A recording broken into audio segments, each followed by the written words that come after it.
Sanje Joda Soge Chonamda Chanju Bardo Dane Yas Tage Jinzo Gibe Sonamge Dola Pinjo Sanje Rubara Ishu.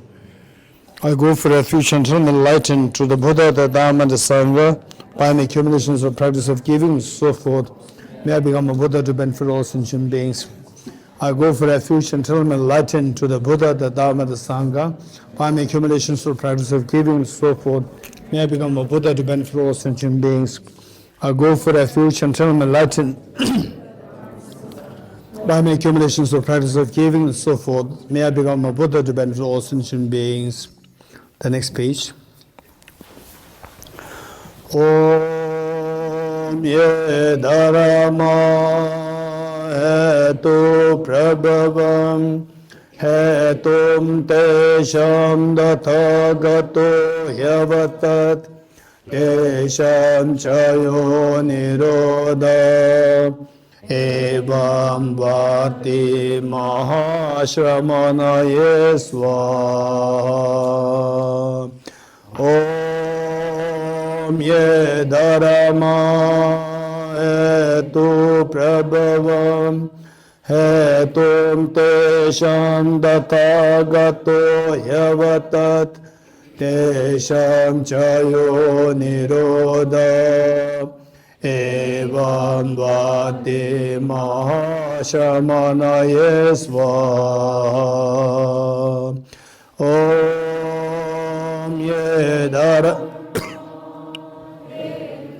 prabhavam hetum tesham dathagato yavatat tesham chayo nirodha evam vati mahashramanaye swaha.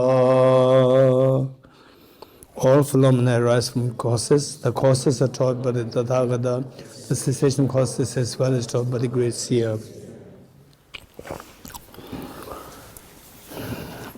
Okay, with this mantra recitation, what we said is that all these phenomena, particularly the phenomena of suffering, miseries which we dislike, and also the happiness that we want, they don't arise randomly, they arise from the respective causes.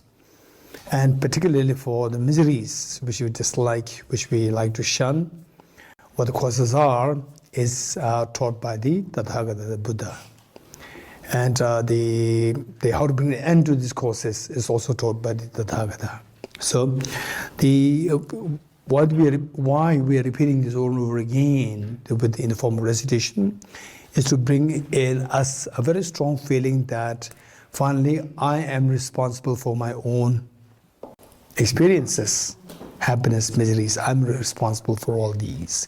This is a conviction that should come to us, and then finally, let's say that I go somewhere else, and then I meet with the bullies. They bully me. I did not do anything bad to them, and they bully me. Let's say they bully me, and then I feel the pain. So much sadness, anger, agitation, and disgust, and so forth. Then so remember this: all phenomena arise from the causes. Causes, in my case, are the phenomena of the misery, stress that I'm going through now, because of the bullies bullying me. So that is because of the causes. Causes there too. Bullies are also one cause. Bullies are also one cause. And then in some cases, the bullies, they come to bully you, and then you teach a lesson. The bullies, they learn a lesson from you, right? Instead of bullies bullying you, right? You are able to bully in a very positive way, and the bullies, they learn some lessons, and they become so subdued. And but in your case, you cannot do that. You suffer. So bullies are one factor. There's another factor also, that somewhere in the past, the past lives, or even within this life as well, or in the past lives, I must have done something very, harmful to harm somebody else. Now the result is being ripened with myself. So, because things don't happen randomly, they all happen because of the respective causes. So this conviction, when you become extremely convinced with these, then this is known as your conviction in the law of karma. When the conviction law of karma occurs to you, and some of us, we may think that it is let's say that, but this is all physically determined. And why karma is supposed to this person? Yes, of course, I said, it's not that this person is not responsible. This person, the Buddha, is also responsible.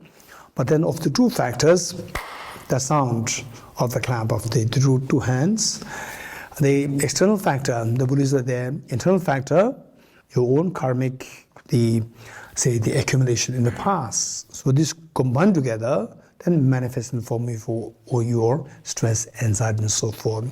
So when that happens, then some people may go to the extreme, saying, oh, I'm the one who did it, I'm a hopeless person, I'm so bad, then I'm so hopeless, you feel so demoralized.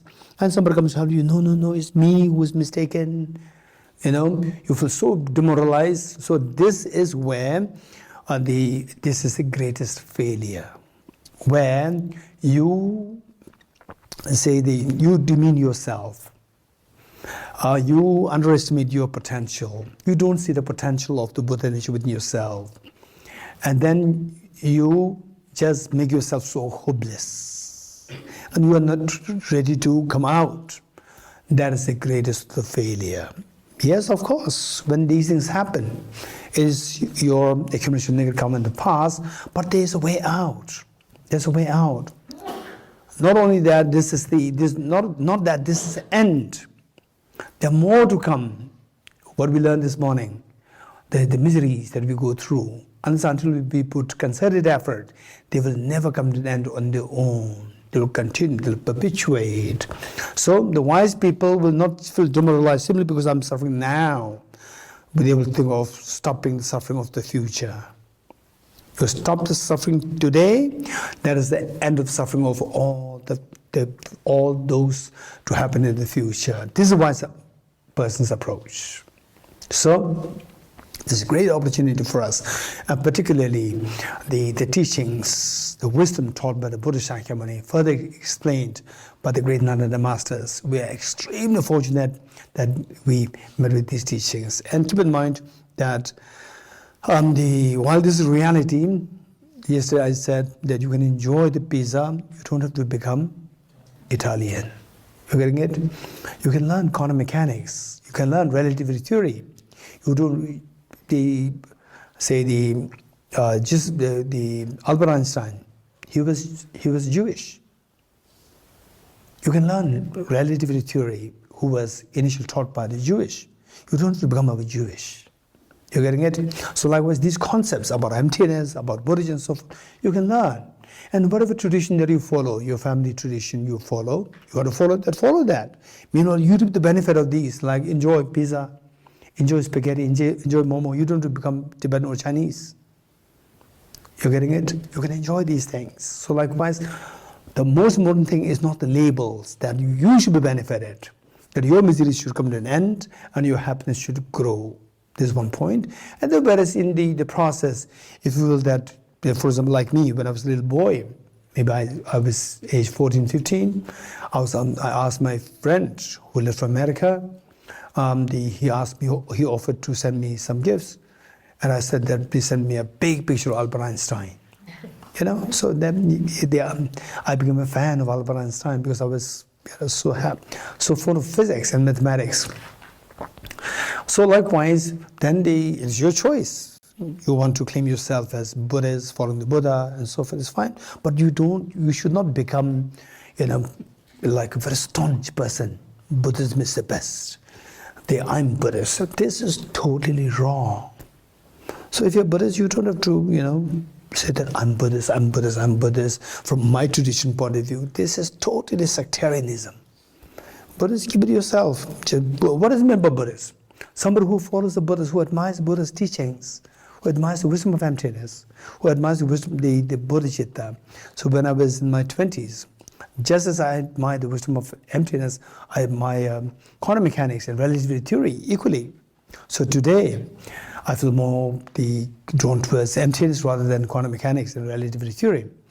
Because from my little exposure to quantum mechanics, I can see that the quantum mechanics is somewhere in between. It's talking too much about the emptiness of objectivity. It doesn't talk anything about subjectivity. So the objectivity is rejected, but the subjectivity is not presented in quantum mechanics. In relativity, same. So relativity, yes, things exist in relative terms, but not subjectively. Subjectivity was not included so much in relativity theory, quantum mechanics. Whereas, let's say, with more studies exposure, the subjectivity is the key, particularly from the Bodhisattva path, subjectivity. So conclusion is emptiness of objectivity, but subjectivity, within the domain of subjectivity, everything operates so beautifully. So the harmony between the ultimate reality and conventional reality, this is what we find taught in the Aranyaka Arjuna's teaching, which was originally taught by the Buddha himself. Whereas this is what you find missing in quantum mechanics and relativity theory. Okay. So our job is just see how to make the most of our being here, of our being together, and in this life to be connected with the teachings, things that you do, that will help you to minimize your fears. That will help you to expand your happiness. If this is happening, you are in the right track. If this is not happening, no matter how many years you are in Buddhism, you need to go further. You need to reconsider. Okay. Having said this morning we're talking about the waking up from the sleep of ignorance. What do you mean by waking up? And then we talked about the three scenarios: the picnicking, earthquake, dream, the two dreams, followed by waking up. And we all said that we prefer the third one. Okay, and then I asked, what are the commonalities between the first two dreams? So I shared with us the fun. We came up with one concept, that is that, what, in both cases? Lack of freedom. We don't have freedom to choose the dream. Likewise, so this being the case, even if it is very pleasant dream, but it has the element of this known as contaminated. Even though it's a very pleasant dream, it is affected by lack of freedom. Pleasant dream, we like it, but it is affected by the lack of freedom. You don't have the freedom to choose this dream. It is affected by the lack of freedom. So it is like the good food mixed with the sand. It's a very delicious food, but then it's mixed with the sand. Then it's not really good to eat. You getting it? Okay. So this is known as what Jamila this morning said. We talked about three kinds of suffering, and suffering change. Suffering changes the happiness, the pleasures of samsara. So this happiness, however happy that is, like the first dream where we go for a dream of picnicking. It's very pleasant, but it has some problem there. There's suffering there. What suffering? Lack of freedom to choose the dream. So however pleasant the dream is, the drawback is that it has the lack of freedom. Lack of freedom to choose the dream. That's the problem. So that is what contaminates the dream, pleasant dream. Likewise, so any pleasant experience that we have is contaminated by ignorance. And how it is contaminated by ignorance, this is what we have to learn. We don't just follow blindly. How all the pleasant experiences, they are contaminated. They're contaminated by ignorance. And within that, because of this ignorance, there's the element of lack of freedom. So, if the pleasant experiences of samsara, even of the world, let's say, if the pleasant experiences, it is mixed with a lack of freedom to choose, lack of freedom. So therefore, lack of freedom is misery. Even though it is pleasant, it has the element of misery. This is known as suffering. Okay. So the next part that I'd like to share with you is again another question. So these are so, if possible, the questions that I asked, you try to note them down. Because these questions are so important. Later on, these questions will serve as a key for you to go deeper into your analysis. So the next question that I like to ask you is that out of the many similarities, like what some of you have identified, that these two dreams, the first and the second dream, the lack of freedom is one thing, and then the others also mentioned in the morning session of there's some similarities between these two dreams. Okay, just tell me, what are some similarities? Very quick. Particularly those who are new, not from NMC. You just listen, what are the similarities there between the two dreams? First dream, which is very pleasant, second one, which is very unpleasant. What are the similarities? Both of them are not real. Good. What do you mean by that? Both of them are not real. What do you mean by that? Anyone, quick. How many agree with, what's your name? Olga. Okay, how many agree with Olga that both of them are not real? Raise your hands. Good. So you have all raised your hands. My next question is, in what way they are not real? What do you mean by they are not real? Raise hands. Dilshad? In what way they are not real? Or the gentleman there? When we are waking, we find there is no such entity. Oh, when you wake up, you say the earthquake with the magnitude 9.5 was not real. We discovered it did not really happen. The gentleman over there? Both are illusion only. Both are? Illusion. Illusion. What do you mean by illusion? Anyone? Good point. Only created by mind. Okay. How many agree with, what's your name? Ramesh. How many agree with Ramesh? Raise hands. It's only created by your mind. You're getting it? Good. Okay. What is your response? Say you are, say, okay, so I need my own time. I need to relax. I need peace of mind. And I'll do breathing meditation. And suddenly a person who you acutely dislike, the person passes by. Do you have peace of mind or not? Instant the mind disturbed. He or she did not do anything. He just passed by. Why should you be disturbed? Why? Tell me, anyone. Anyone, tell me. We identify with object. I identify the object as very nasty, right? Very nasty. Okay, so what is that thing which identifies the object? Mind. Your mind. The object did not identify you, right? Your mind identifies. Your mind is the subject, and the person who passed by is your object. Okay, these are the technical points we are learning. You are getting it? These are the technical points we are learning. So the person that passed by you, that was your object, and the mind is, again this nasty person, you came here to disturb my peace of mind, right? Again, who's saying this? Your mind is saying this.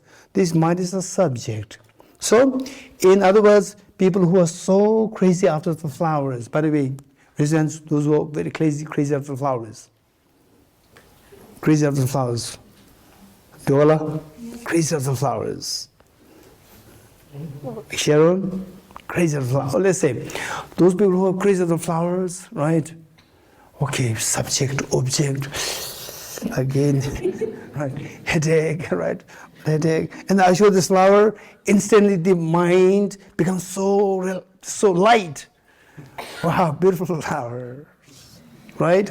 So this flower is the object, and the mind which feels the lightness, that is your subject. So we see that the emotions, it's not about the flowers there you are happy, flowers not there you are not happy, then flowers there, I'll keep the flower there, I'll keep a bunch of the whole room full of flowers, and then you and the flower, I will put a wall there. Flowers there. But you don't feel joy. Why? Because my mind cannot communicate with the flowers. You getting it? So the emotions arise when the mind as a subject interacts with the objects. Emotions arise when the mind as a subject interacts with the object. Then the emotions arise. Emotion of anger, emotion of sadness, emotion of joy, emotion of irritation. All these arise when your mind interacts with the object. How many of you agree with me in a sense? That's very true, right? So, I'll have peace of mind. Now I'll do breathing meditation. I learned it from something. And then this person passes by, right? Instant disturbance comes. There's no vibration coming from the other person. Disturbing vibration coming. No, nothing. Even the person does not know that you're here. Right? Person simply passes by, with a smile passes by, and then you feel irritated here. Because your mind as a subject interacts with the person there as the object. Interacts, and the disturbance happens in the mind. You're getting it? Okay. So from this, what we are saying is that in the dream, in the second dream, where you felt the earthquake, dream of earthquake, your mind interacts with the object, and the fear erupted. What is that object? What is that mind? In the dream, your mind interacts with the object. Earthquake is the object, 9.5 scale magnitude. And then the fear erupted as a result. So this fear erupted because of the interaction between your mind as subject and the object. Agree? Not agree? Good. What is that object in that dream? Dream earthquake, not the earthquake. Right? Dream 9.5 magnitude earthquake. And what was the subject? Your mind in the dream. You're getting it? Your mind in the dream, or the dreaming mind. Your dreaming mind is the subject, and the dream earthquake with 9.5 magnitude, that's the object. When these two interact, then it results in the form of a fear. That fear is real or not? Huh? The fear is real. The moment you wake up, that fear dissolves. You get it? Fear is real. Okay, so this fear is the result of your fear's unhappy or pleasant feeling. Oh, tonight I'm so excited. I'll have a dream of earthquake, 9.5 magnitude. Right? I'm looking forward to it. Nobody's looking forward to such dreams. Right? It's very unpleasant. So this unpleasant feeling arose because of the interaction between your subject, your mind is subject, and the object. You getting it? And when you wake up, how does fear dissolve? What makes the fear dissolve? Okay, what is that thing that the two dreams share, that both are not real? Somebody said it, right? Both are not real. What do you mean by both are not real? They are all coming from the mind. Yes? They're coming from the mind. Mind is subject or object? Subject. Okay. So the dream is coming from the subject or coming from the object? Subject. So the dream is subjective. Right? Dream is subjective. So in the dream, you see the earthquake as subjective or objective? Objective, and the fear arose. When you wake up, you saw the dream earthquake as subjective or objective? Hey, louder. Those at the back. Louder. So when you wake up, you see the dream earthquake as subjective or objective? Those at the back. Subjective. Very good. Okay. So let's say, in a very loose sense, don't think that you are philosophers. In the loose sense, this mug, subjective, objective?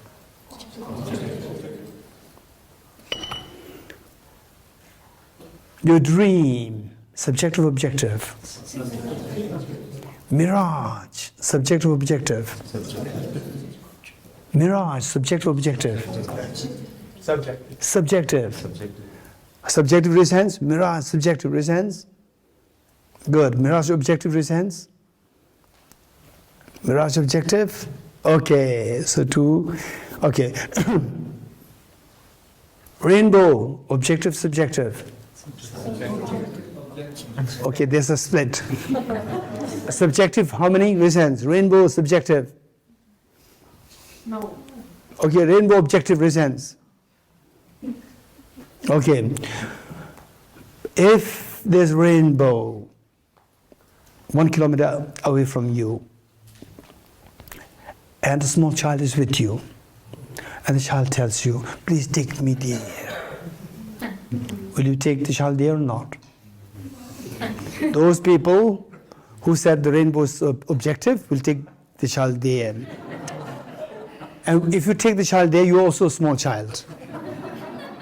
You're also a small child. Because the closer you go to the rainbow, the more the rainbow will disappear. You're getting it? So we see that the rainbow is the combination of all these factors, like the water vapor serving as prism, and the light rays falling on it, keeping a distance, certain distance, all these factors, but dependent on all these factors combined together, then the rainbow originates. There's no independent rainbow there. And why the small child asks you to take him or her there is because the child wanted to play with the rainbow. Go towards the object, and then you get hold of it and play with it. And if you take the child there, you're also a small child. You will not take the child there. You know that closer you go there, from the object there's no rainbow. This is just coming by depending on all these factors, then the rainbow appears to your subjective mind. You getting it? Okay. From this, what we learned is that when you talk about this, the existence, something exists, existence can be broadly seen as objective existence and subjective existence. You getting it? Objective existence and subjective existence. These are the only two possibilities. And in dream, why you have so much of fear was because of believing in that the dream contents are objectively real. That is ignorance or wisdom. Ignorance. Seeing things are objectively real, this is ignorance. When you wake up, your fear dissolves because you see the dream as not real. You see the dream as not real, meaning not from the object, it's from the subject. The dream is just subjective. When you see the dream as subjective, your fear dissolves. Seeing the dream is subjective is wisdom or ignorance. It's wisdom. And the outcome of the wisdom is that the fear dissolves. You getting it? Okay. Now the Buddha taught that not only the dream, all phenomena, they're all subjective. Although in a loose sense, what we said is that the dream is subjective, mirage is subjective, but this flower is subjective. We said it, right? So, what is that ignorance responsible for all our miseries? Is the belief in some degree of objectivity of things, anything, including the flower, yourself, others, the house. You just see anything and you believe that things exist objectively. That is ignorance. That is ignorance. Which means that nothing exists objectively. Like dream, everything is subjectively real. The next question is, how do we know that? How can we know that everything is subjective? Okay, before we plunge into this discourse, what is important is that we should be so thorough with subjectivity and objectivity. You getting it? The dream is subjective. Louder. Subjective. And the mirage? Subjective. And the, let's say,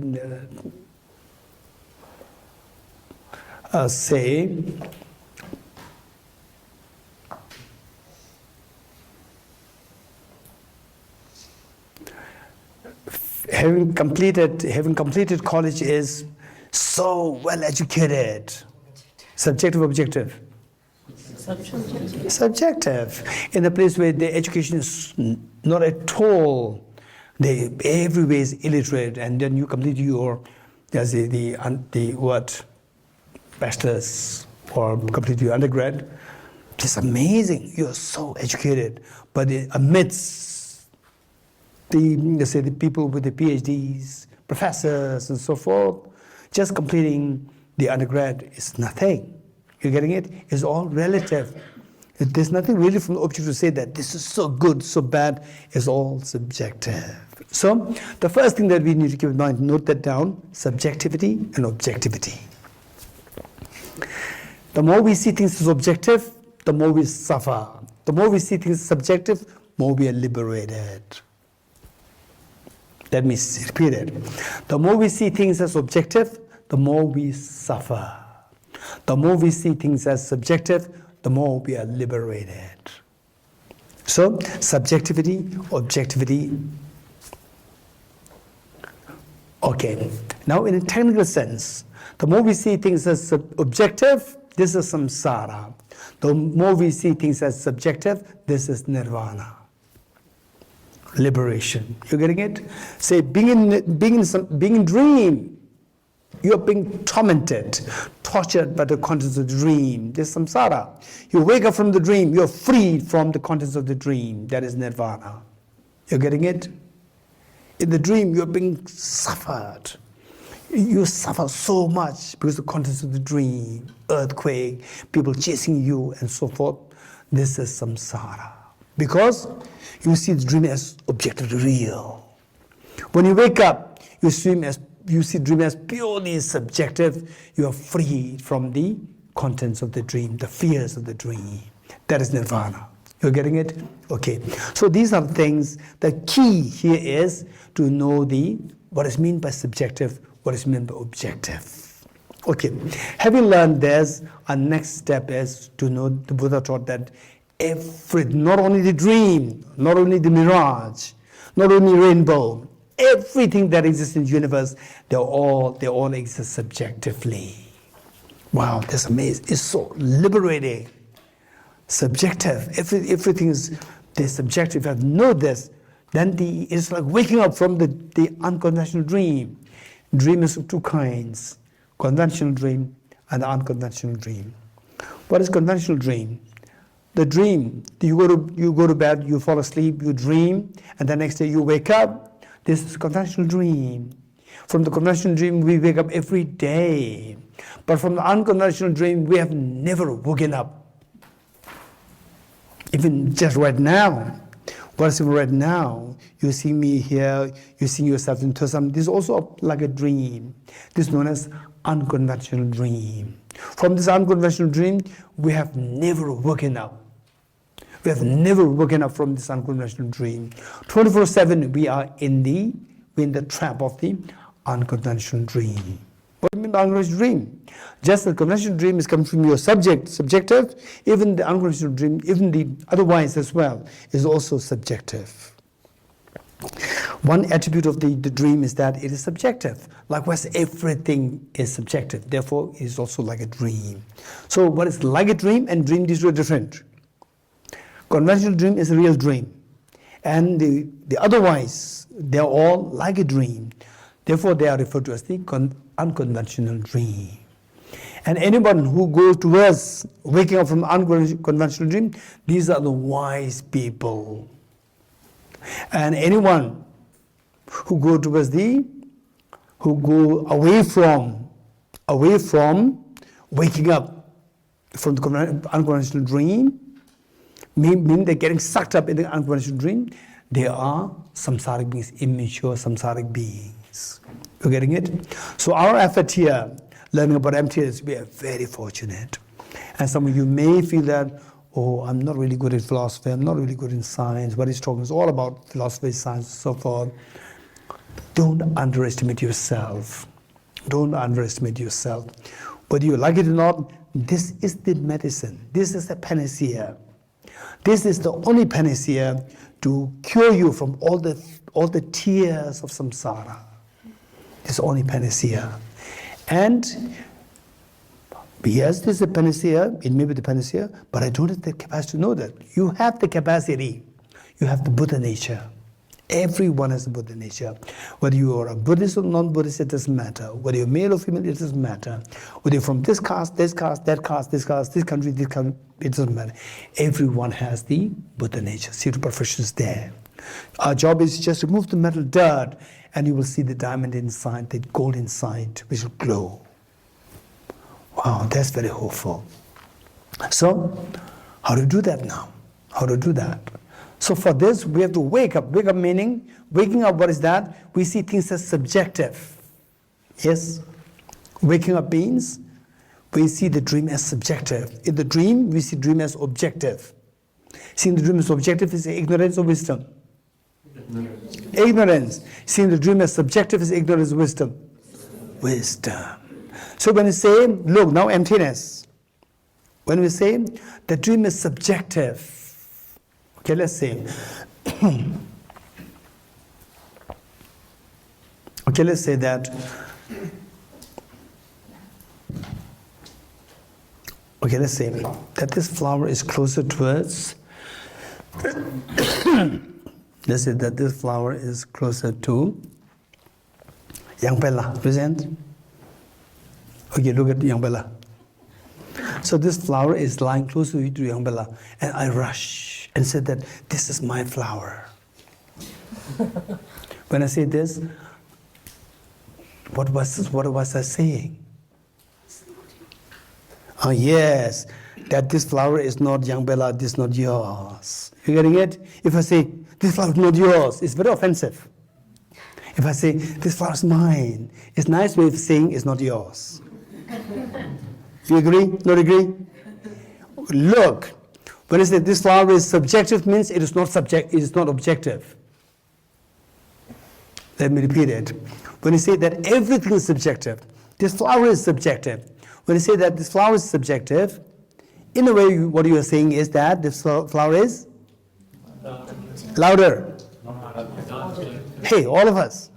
When I say the flower is not, the flower is subjective, means it is another way of saying that it is not objective. Not objective. Not means empty.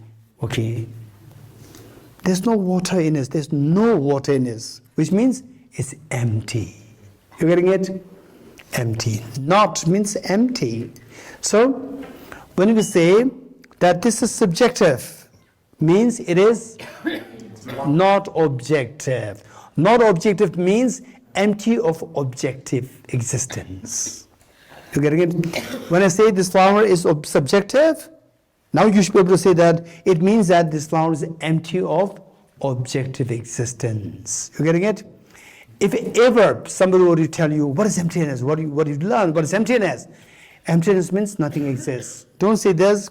You should say emptiness means emptiness of objective existence. That nothing exists, that everything is empty of objective existence. This is emptiness. You getting it? Good. So this now takes us to the understanding, okay, which means everything is empty of objective existence. How do I know this? This next question. How do you know that everything is empty of objective existence? So for this, this is very important. How do you know that everything is empty of objective existence? Okay. In a life, sometimes it does happen, unfortunately. Say,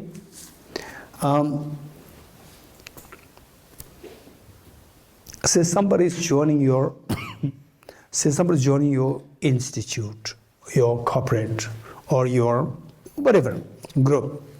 Some person A is joining, and the person B, who you know so well, person B gives you some information saying that person is so bad, so selfish, and always, put on the facade of being so nice.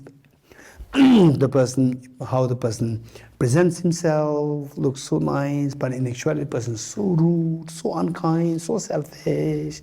This is information that you get. You have never seen person A, and the person is joining the same company as your colleague. And the person A comes, what's going to be the reaction? Be very honest. What's your reaction? Uneasy? You will feel uneasy, we should be very honest. To maintaining a very objective approach is very difficult. Very easily influenced by the information, particularly information coming from somebody who you consider as friend. They can really influence you so badly. Yes. How many agree with me? Raise hands. That the information given by your friends, they can influence you so badly. Okay, if you agree, then the person A comes and the person A says, "Good morning, nice to meet you. I'm Mr. A," and you say, "Yes, good morning." And person A would be, "What happened? I'm meeting the first time. There's a great reservation there, barrier already. I can see that, right?" Person A feels sad. Okay, so why are you behaving like this? Because you have created the impression of the person A already. Created impression. Is that the reality of person A? We don't know. But you've already created impression. Person A is like this. You're getting it? Which means you've already created the appearance of person A as being selfish, putting on with the, what do you call it, double face, right? So this is the impression that you've created. So with this impression, and that too you see as objectively real. This person is objectively with a double face, objectively being selfish, objectively being pretentious, So all these, you might have already created the impression. Okay, and then you create the impression, don't see this impression. You see it as objectively real, not as subjectively real. And objectively real, uneasiness is erupted. See, the dream is real, objectively real, then the fear arises. You agree? Then you be with but you ask your friend, how long do you know this person? No, I know this person I met this person for about 2 days. And I knew this person like this. Okay. And then you have been with this person for whole 1 year. And every day you see that person is, being so sincere, integrity, kind, helpful, resourceful, and the whole team, they becomes happier. And you've been with this person A for whole 1 year. And your friend who gave the wrong impression of the person A was with the person A for 2 days. Then what impression will you get? Your impression of the person A will change. You agree? Will change. The reality of the person A and how I projected the person is very different. There is a discrepancy between appearance and the reality. Now we are introduced to the concept of discrepancy between the appearance and the reality. You're getting it? Discrepancy between the appearance and the reality. Okay, so the information that my friend gave me, which my friend got on the basis of 2 days interaction with that person, I see that it's very opposite. That really it is very different. So you discover, initially you trusted your appearance. Now you discover the reality which is opposite with the appearance. You're getting it? So when there's a contrast between appearance and reality, it is known as discrepancy between the appearance and reality. Okay, can you give me some very simple meaning of what do you mean by illusion? Illusion. What do you mean by illusion? Anyone? How do you describe it in very simple words? Not exotic words, but simple words. What do you mean by illusion? Anyone? Anybody can explain what illusion is. Usually, snake, when you see a rope and you think it's when you see, actually there's a rope there, but you see it as a snake, this is like illusion. Why? Why do you describe that as illusion? Because when you have to touch it, it's a rope. Okay, what appears as snake, when you go closer to object, it's not snake. It's empty of being a snake. It's a rope. It's empty of being a snake. So there is a discrepancy between appearance as a snake and the reality not being a snake. There's a discrepancy between appearance and reality. Where there's a discrepancy between appearance and the reality, this is known as illusion. So therefore the Buddha described everything as like illusion, because there's always the discrepancy between how things appear to you and how things actually exist. There's a discrepancy or the discord between the appearance and the reality. Okay, good. So now, what is the reality? Okay, just pick up anything, pick up anything that is with you. Just ensure that to me. Pick up anything. Hey, the girls over there, pick up something from, and show that to me. The girl over there. Yes. Okay. Good.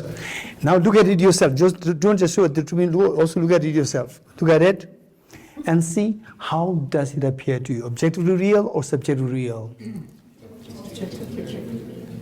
Objectively real. Okay, good. Don't forget it. Don't forget, it appears so objectively real.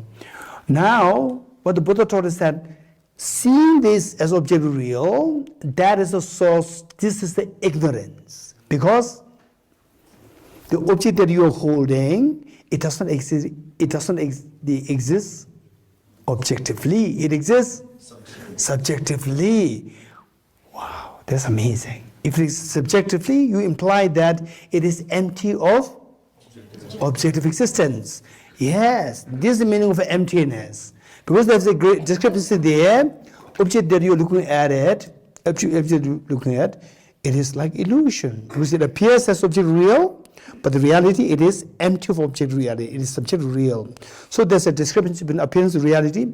Therefore, this is like illusion. Look at it again. Look at the same object again and see if it appears illusion-like. No? Yes, if you don't see that as illusion-like, that is the ignorance. That ignorance is responsible for all our problems. You're getting it? All the problems. Okay, how many of you want to go a little more technical?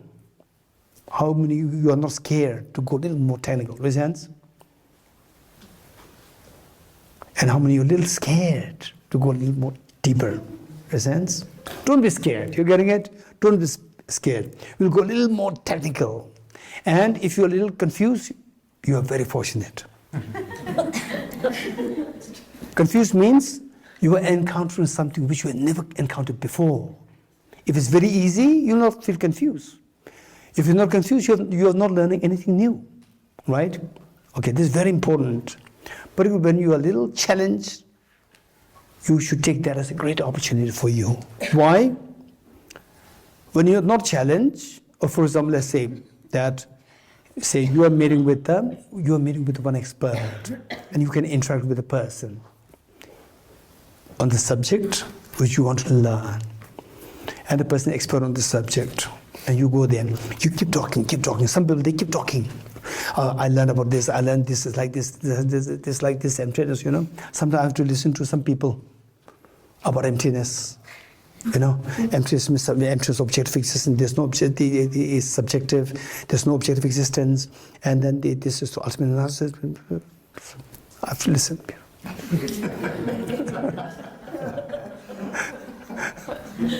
Right. So this person learned from me, and then he was so excited. And then he would teach me to talk about emptiness, like 15 minutes, 20 minutes on this. I just keep listening to encourage him. Keep listening, right? So, what will you do?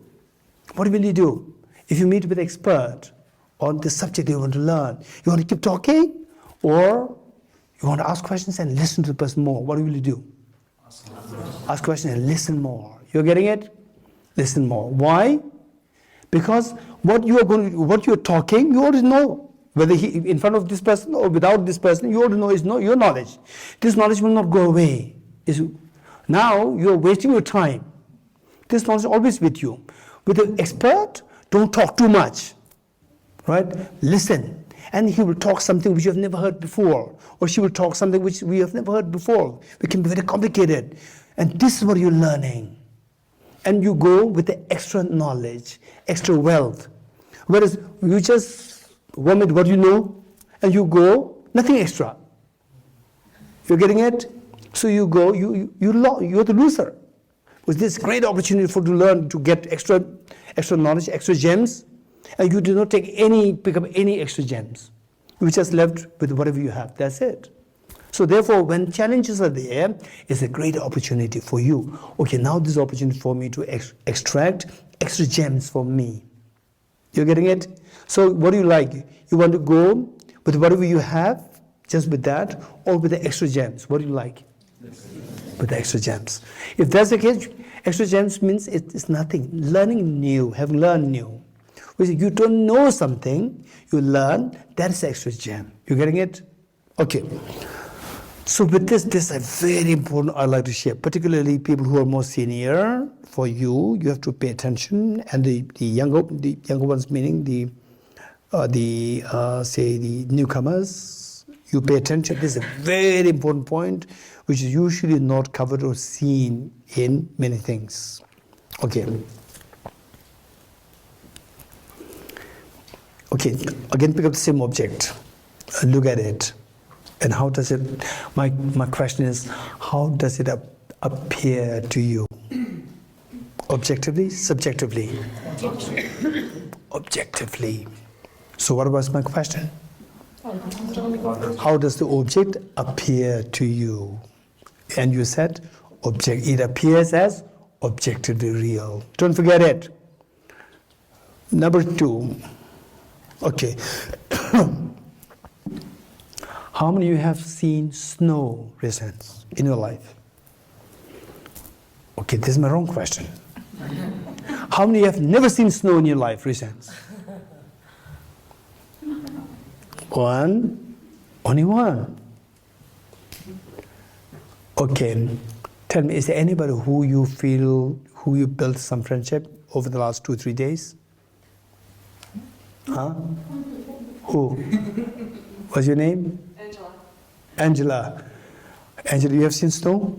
Where did you see snow? Huh? Where did you see snow? Canada? Canada.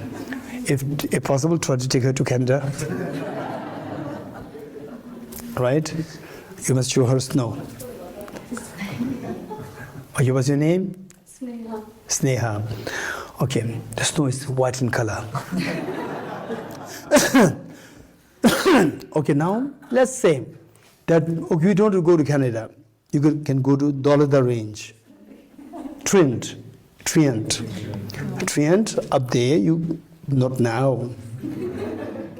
In June, July, you can go. Not now. In June, July, be very careful. June, July is okay. In the daytime, not in the evening and the dawn. Bears can come. In the daytime, you can go with your friends, go there and see the snow. Okay. Let's say we've all seen snow. And we know the color of the snow is white. And we put on the glasses on to stop us from the glare from the snow.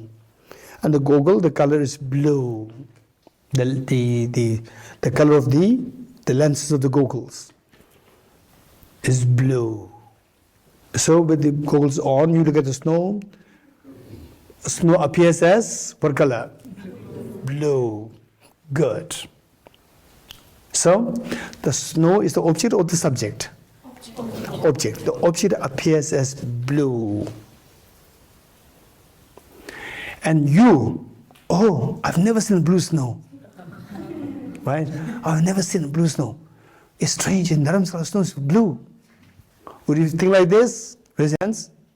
Or you will not think like this? Raise hands.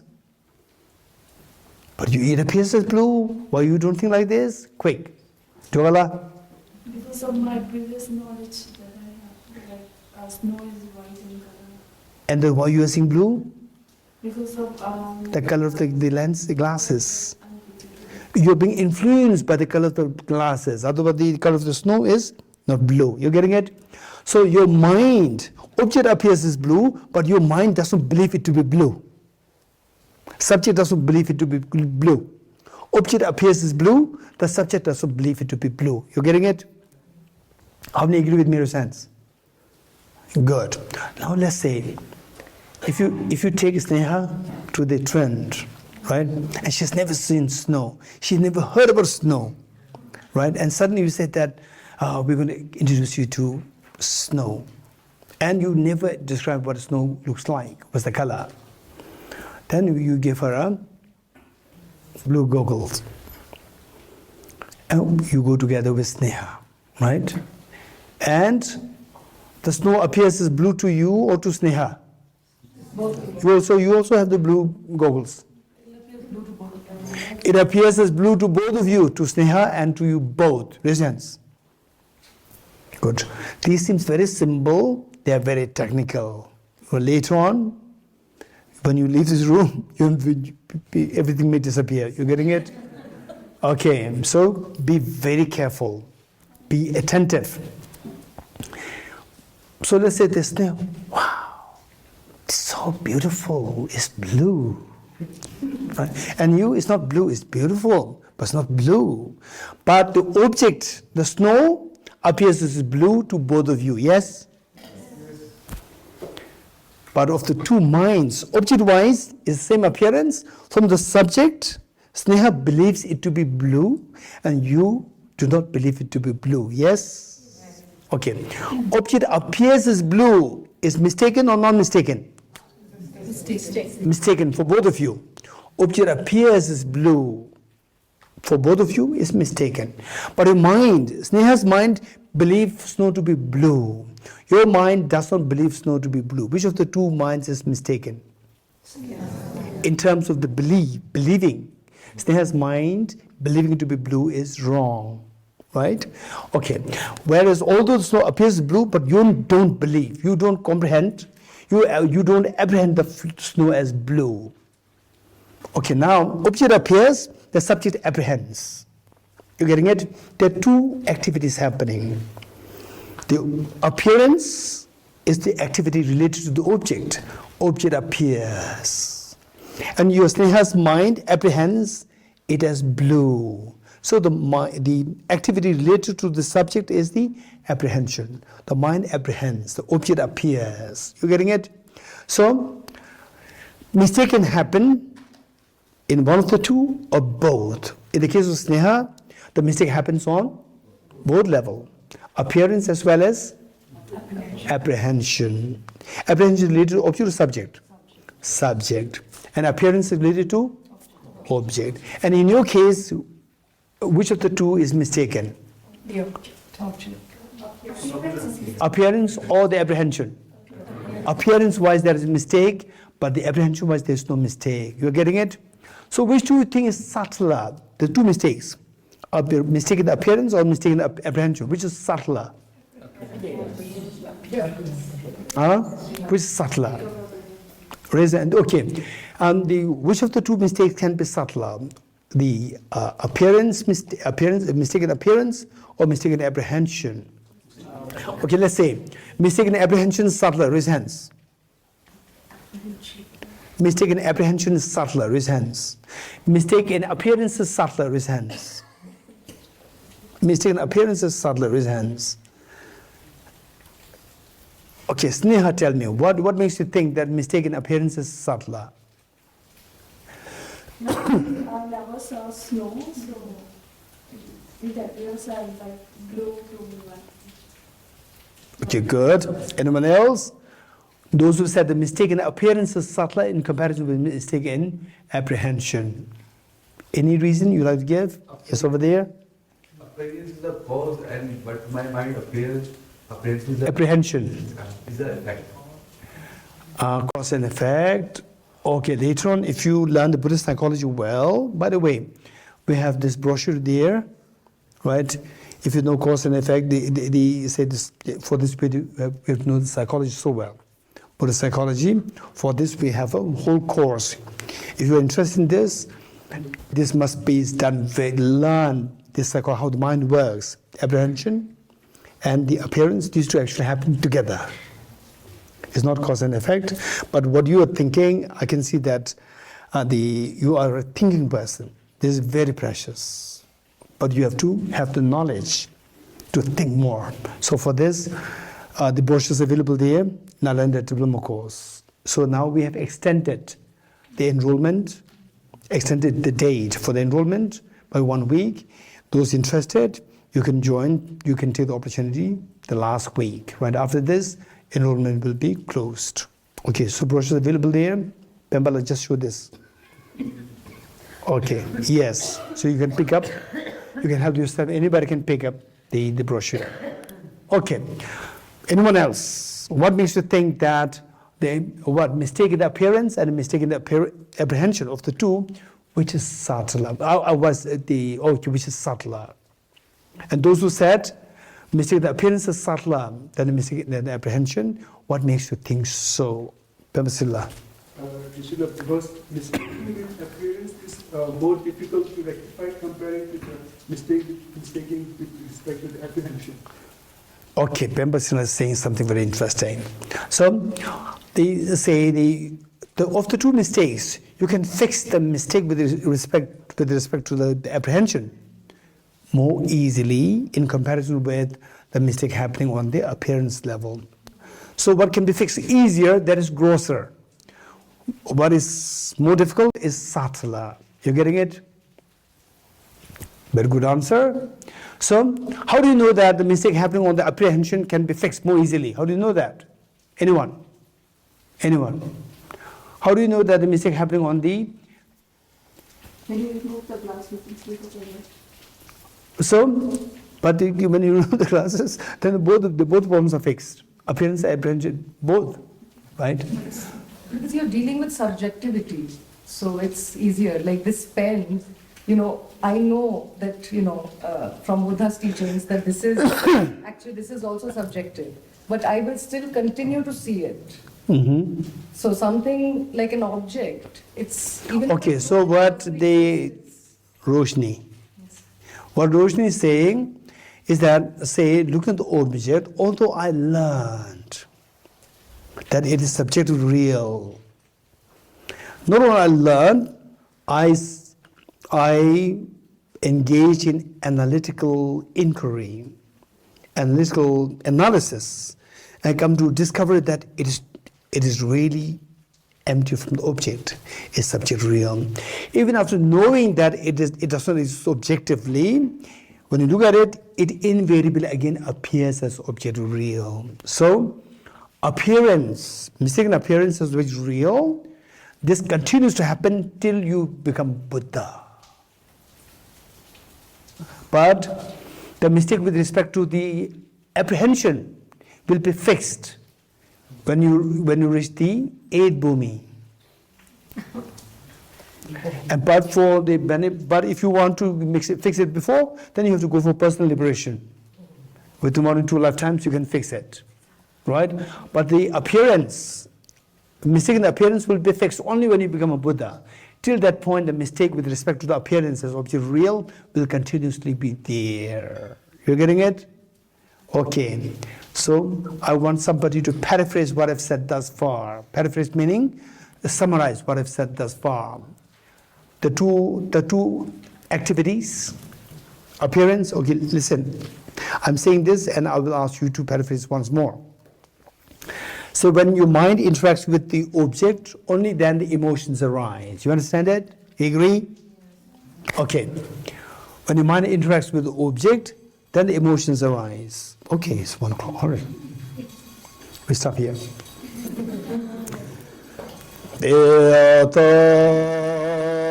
Om gati gati paragati